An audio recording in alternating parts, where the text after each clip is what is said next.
Hey, it's ZayterVlog here to help with humanity's shift in consciousness in a beautiful little paddock field with some lovely sheep chilling out, enjoying the grass and the trees on this beautiful, gorgeous day.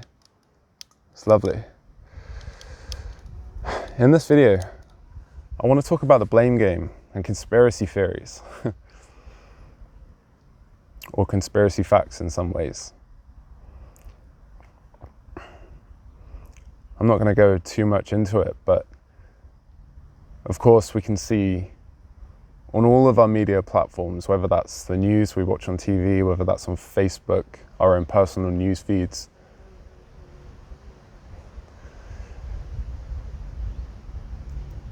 there's so much out there regarding, what's causing this virus? Where did it come from?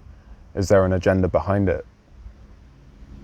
All of these events in these past months with the George Floyd incident, the Minnesota riots, how our attention gets pulled away so easily from one aspect that's just been going on, and we have something else shoved right in front of us for us to focus upon. And it's been interesting, hasn't it? Being able to observe all of these things that have been going on, what's been presented to us on the mainstream media. And then for many people, you're able to go onto your Facebook and have the alternative side of the story shown to you. If there's one thing that I've come to realize recently in past months, is that playing the blame game, blaming the Cabal, the Illuminati, the deep state, whatever you want to call them. While it's good in a way to expose what they've been doing, their crimes against humanity, the thing is, as a collective, in many ways, we're also quite tired of pointing the finger at one another. And that includes those individuals and groups that have been playing out these agendas. For so long, we've been playing this 3D game of ego against ego. Point the finger, you're doing wrong. A great analogy that I've come to realize as well is when you're pointing the finger at one person, you've got 3 fingers pointing right back at yourself as well. And this is the thing, what's really going to unify us together? Do we really need to be pointing the finger at these groups, at these satanic elites that have had a very tight-knit, tight-fisted control over this planet and collective for a very long time? Is it really continuing to serve us?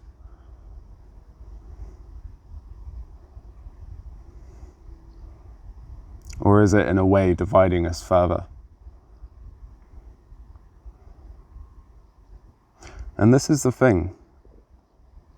I don't believe it's entirely essential that we have to be exposing all of this information, all of this alternative viewpoint. Why? Because, as it's been said before and shared to me, all of these darker individuals, more darker inclined individuals and groups, what they're doing right now is they're desperate. They're realizing their empire is crumbling and they can't do anything to hold on anymore. And what they're going to be doing now, and they already have started doing, is essentially like dog eat dog.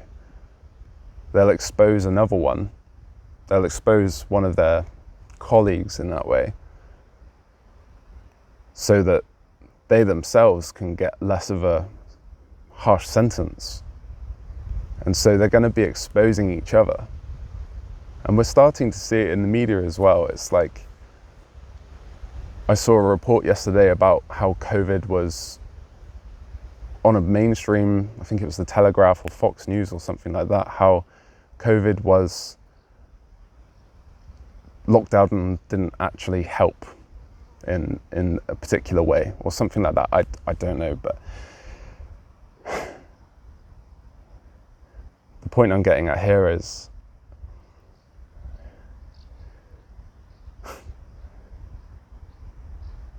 all of this stuff is going to get exposed on the mainstream media anyway over time. And while it's great that we're aware of this stuff and we're aware of not being controlled, not letting ourselves be dragged down by the heavy energy that is presented to us on the mainstream, that is designed to keep us in fear, that's really good and empowering. And in a way, it's really good that we're sharing that with one another so that more people can become aware of that. It will also just happen naturally in time where more and more people will become more aware of this stuff.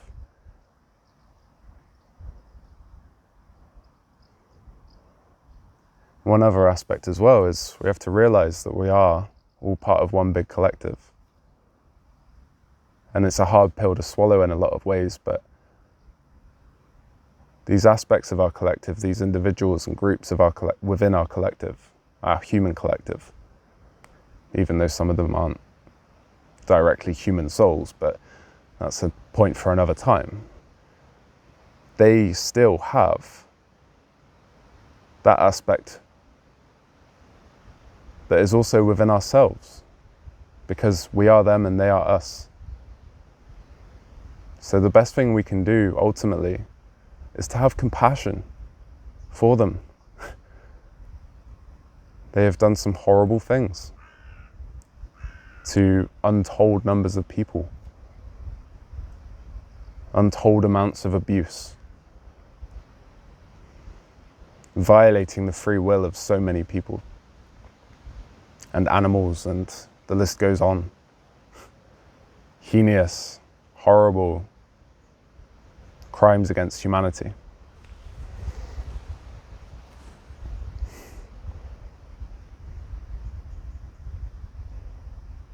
The darkest parts of our collective are what they represent. And they are still aspects within ourselves. It's a hard pill to swallow, isn't it? To think that there's an aspect of yourself out there that is a paedophile, that likes to drink the blood of innocent children, that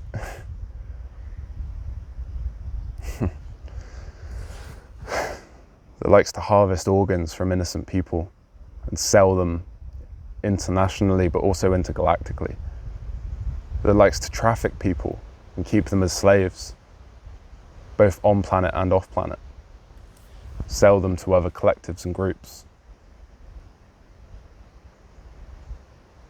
The list really does go on, and it's horrendous. And this is the point here. This planet, Earth, and our collective, the point of this whole human experiment is to experience perhaps the most polarity any collective could experience. And that's why we're seeing these things. We have the two extremes. We have the extreme light, the light workers, the people who are really in their heart space, who are really spreading that love and raising the planet's vibration up. And then we also have the darkness, the real dark sides of everything you could possibly imagine.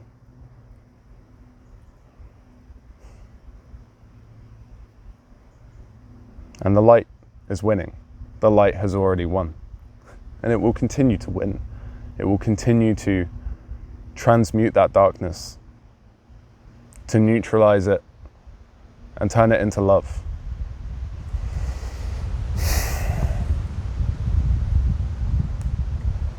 And it's a real challenge.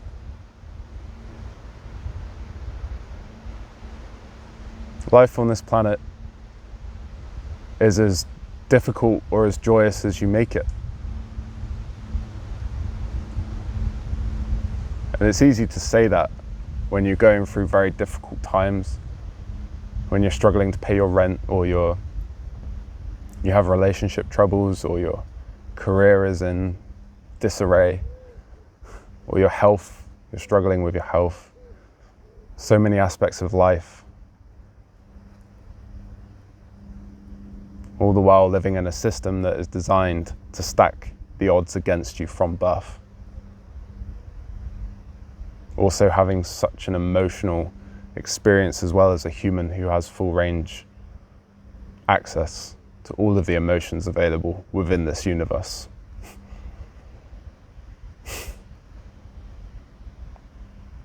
It's a test, a game, an experiment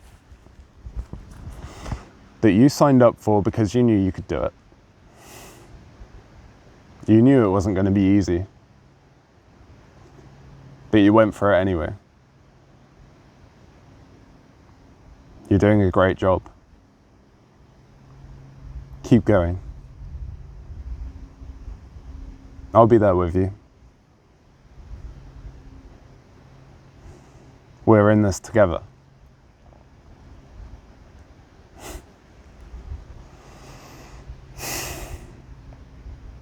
Thank you so much for watching. Much love to all.